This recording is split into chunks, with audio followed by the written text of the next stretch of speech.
Shalom, chers bien-aimés. Très content de vous savoir nombreux encore une fois aujourd'hui. Nous sommes en train de parler depuis une certaine période sur le service. Et nous sommes en train de voir le serviteur, celui qui nous a enrôlés, qui est le Seigneur Jésus-Christ. Et aujourd'hui encore, nous avons un autre numéro, toujours sur la notion des services dans le Seigneur. Sans plus tarder, le sujet d'aujourd'hui, c'est un service qualifié par Dieu. Dans tout ce que nous sommes en train de faire, ce que nous voulons, ce n'est pas apparaître devant les gens. Et d'ailleurs, pas ce que nous voulons. Des fois, notre volonté peut être contraire à ce que le Seigneur veut. Mais je voudrais parler à la manière de la parole de Dieu. C'est que selon la parole de Dieu, nous ne sommes pas en train de servir pour nous exposer nous, pour nous faire qualifier nous. Mais nous sommes en train de vivre ou de servir le Seigneur Jésus selon les modèles de la parole pour être qualifiés selon ce que lui prédit dans sa parole, parce que c'est là que nous sommes en train d'épuiser notre façon de faire et notre façon de vivre au service du Seigneur Jésus. Alors, un service qui est qualifié par Dieu, qui est accepté par Dieu, qui est agréé par le Seigneur Jésus-Christ, comment on peut le constater? Par quoi on peut vraiment nécessairement arriver jusqu'à dire que ça vraiment c'est un service qui est qualifié du Seigneur Jésus-Christ? Alors, la première des choses, ou le premier élément, un service qualifié par Dieu est constaté par la crainte de Dieu. Ce que Dieu veut, c'est notre sanctification. Et le Seigneur est en train de nous travailler, de chercher de façon que nous puissions dégager la crainte. Et lorsque je parle de la crainte de Dieu ici, je ne parle pas de la peur en train de trembler, non. Mais je parle de la notion d'obéissance, je parle de la notion de la soumission, et je parle de la notion de la bergerie, en ce sens que nous sommes des brebis appelés à suivre celui qui nous a appelés, qui est le bon berger, Jésus-Christ. Donc si tu as besoin de vérifier le service que tu fais aux yeux de l'Éternel, si et seulement si il est qualifié et que Dieu vraiment trouve intérêt à ce que tu fais, il faut le vérifier par rapport à ta vie, par rapport à ton caractère, qu'il y ait la présence de la crainte de Dieu. La Bible dit ceci. Psaume 111, le 10e verset. Psaume 111, 10e verset. La Bible dit, la crainte de l'Éternel est le commencement de la sagesse. Tous ceux qui l'observent ont une raison saine. Sa gloire subsiste à jamais. Voilà. Donc, quand quelqu'un commence à vivre dans la crainte de Dieu, quand quelqu'un développe la vie de la sanctification dans le Seigneur Jésus-Christ, cette personne est en train de se connecter, de se donner à ce qu'on appelle les débuts ou le commencement de la sagesse. Et la sagesse dont on parle ici, ce sont les mœurs, la bonne manière de vivre, les bonnes raisons sur lesquelles nous sommes fondés pour pouvoir exécuter telle ou telle autre chose. C'est-à-dire, on ne fait plus les choses par rapport à ce que le monde nous montre, mais on le fait par rapport à ce que la parole de Dieu nous montre. Et là, on entre dans cette sagesse, dans cette nouvelle manière de vivre, dans cette façon de faire, que lorsque nous sommes accordés, accrochés à la crainte de Dieu.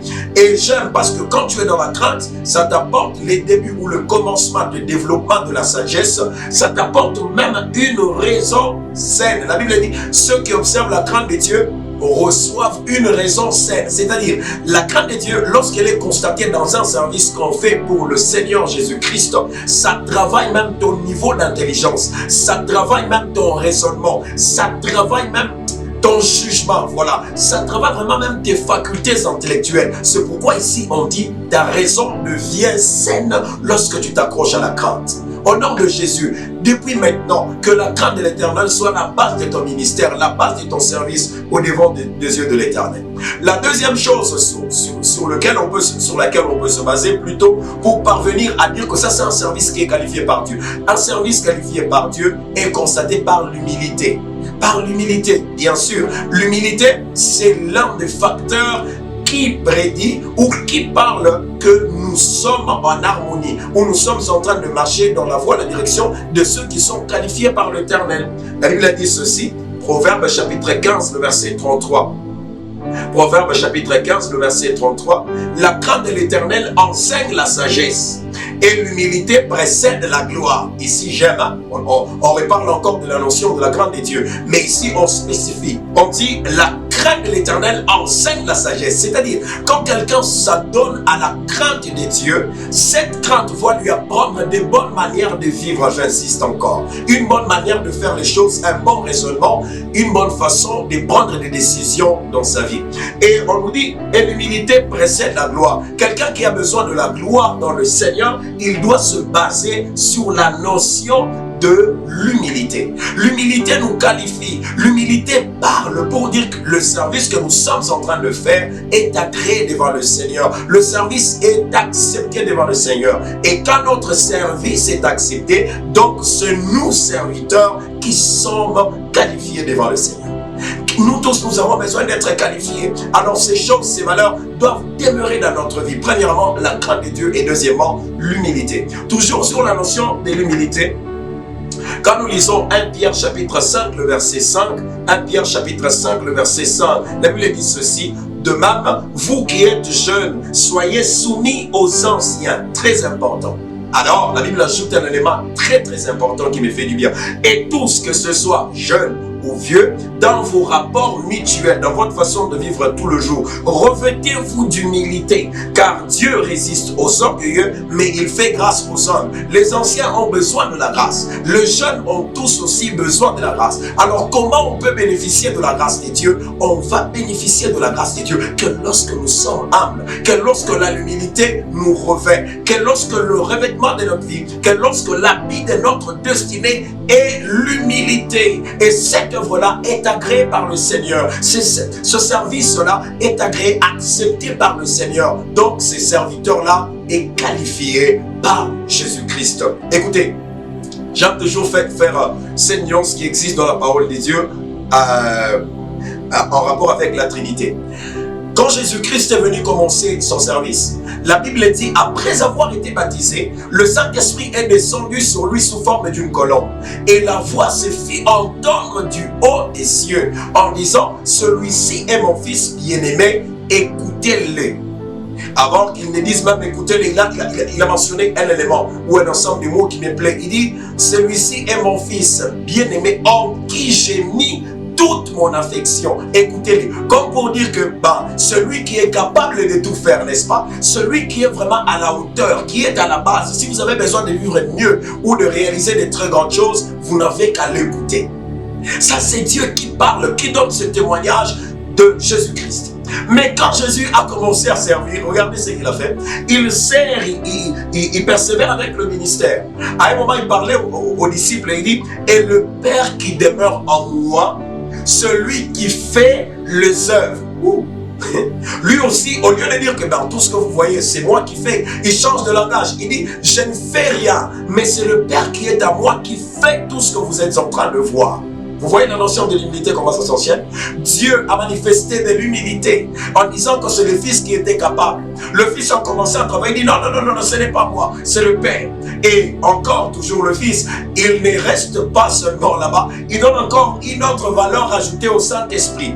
Donc Jean chapitre 16, le verset 13. Jean chapitre 16, le verset 13, on parle de beaucoup d'éléments ici. La Bible dit, quand le Consolateur sera venu, l'Esprit de vérité, il vous conduira dans toute la vérité. C'est Jésus qui parle, il vous conduira dans toute la vérité. Comme pour dire que le temps qu'il était sur terre, le temps qu'il était en train de faire avancer les apôtres, les disciples et tout le reste de gens, comme s'il ne disait pas la vérité. Or, il parlait aussi de la vérité. Mais il dit que c'est lorsque le Saint-Esprit qui viendra, qui va vous conduire dans la vérité. Dans la vérité plutôt. Il est en train d'accorder encore une autre valeur ajoutée au Saint-Esprit. Au lieu de dire qu'il était capable de tout par lui-même. Et la Bible dit ceci, j'aime ça, car il ne parlera pas de lui-même. Waouh, toujours la notion de l'humilité. C'est vrai, il viendra vous annoncer toute la vérité, mais il ne parlera pas de lui-même. Mais il dira tout ce qu'il aura entendu. Tout ce qu'il aura entendu. Et il vous annoncera les choses à venir. Tout ce qu'il aura entendu de qui? Du Père et du Fils. Vous voyez, même dans la notion de la Trinité, il y a de l'humilité. Si Dieu est humble, si Jésus-Christ est humble, si le Saint-Esprit est humble, que dire de nous en tant que serviteurs des hommes de rien du tout, nous qui avions été tirés de la poussière. Alors nous devons manifester cela, nous devons accepter que notre vie soit basée, focalisée sur la notion de l'humilité. Et Dieu a besoin de voir ça. C'est parmi les éléments qui nous qualifient et qui nous présentent devant le monde en tant que serviteurs et disciples de Jésus-Christ. La dernière chose pour finir aujourd'hui, un service qui est vraiment un service qui est attaché à Christ, ou un service qui s'est fait, qui s'est fait pour être qualifié par Dieu, est constaté par quoi? Est constaté par un cœur attaché à Christ. Pas un cœur attaché au bien matériel, pas un cœur attaché au voyage, pas un cœur attaché à la publicité, pas un cœur attaché à la renommée, pas un cœur attaché à tout ce qu'on peut avoir comme conséquence du service, mais c'est un cœur qui est attaché à Christ. Et lui-même il a dit, il a bien déclaré ça, il dit que je suis le cep et vous êtes le serment, et vous ne pouvez rien sans moi. Alors un disciple doit comprendre ça, et il va conduire tout son ministère, tout son service dans cette direction que le Seigneur lui-même a déclaré. Je voudrais finir par un passage. Quand vous lisez dans Ésaïe chapitre 29, le verset 13, le Seigneur dit, c'est Dieu qui parle, quand ce peuple s'approche de moi, il m'honore de la bouche et des lèvres, mais son cœur est éloigné de moi. Ah, vous comprenez? Donc ici, Dieu n'a pas besoin que des gens viennent pour parler de son nom que de la bouche et des lèvres. Mais il a besoin de voir le cœur de ces gens-là, que ce soit attaché, réorienté, redirigé dans sa direction et pour sa gloire. Mais ici, il déplore, il dit, mais son cœur est éloigné de moi. Et on ajoute un élément très important. Et la crainte qu'il a de moi n'est qu'un précepte de tradition humaine. Ici, on nous montre deux négativités, mais qui, quand on essaye de pervertir le sens, ou soit de changer pour donner une autre forme de lecture, c'est que Dieu cherche ceux qui ont le cœur attaché à lui et qui vivent vraiment dans la crainte de l'Éternel. Quand on aura parlé pour la suite encore, on aura à voir une autre séquence qui va bien spécifier et parler de ce qu'on vient de parler ici. Alors, nous avons besoin d'avoir un cœur attaché à Christ. Et il aime ça. Vous avez besoin que votre service soit qualifié devant le Seigneur. Premièrement, vivez dans la crainte de Dieu. Deuxièmement, soyez humble. Troisièmement, que votre cœur soit et demeure toujours attaché à Christ. Je voudrais prier au nom de Jésus. Merci pour ta parole, Saint-Esprit. J'ai besoin de la crainte, comme mon frère et ma soeur. Nous te prions, Père éternel, que tu puisses encore nous permettre à avoir un service qualifié et agréé à tes yeux. Que là où les hommes vont commencer à dire que nous sommes vraiment à la hauteur, que toi tu puisses d'abord agréer et accepter. Nous avons besoin de ta signature. C'est que nous voulons que le monde ne soit capable même de dire non, mais que toi tu dis oui. Seigneur éternel, donne-nous la force par ton esprit, que nous puissions ainsi être qualifiés à ta gloire et à ton honneur. Au nom de Jésus le Seigneur et le Maître de toutes choses. Amen. Alors, je vous fixe rendez-vous très très prochainement. Merci beaucoup.